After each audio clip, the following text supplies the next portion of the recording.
A threat to societal progress. Corruption is a cancer that eats away at the very fabric of our society. It's a betrayal of trust, a validation of the public's faith in their leaders, and a harsh reminder that some lives are valued more than others. Corruption erodes an institution, undermining the very fabric of our society. When the public officials prioritize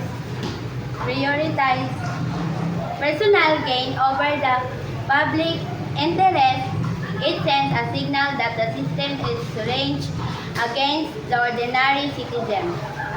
Corruption is a complex that affects us all. It's a human problem, an economic problem, a societal problem. But it's not uninsurmountable. The benefits of a corruption-free society are undeniable. Thank you.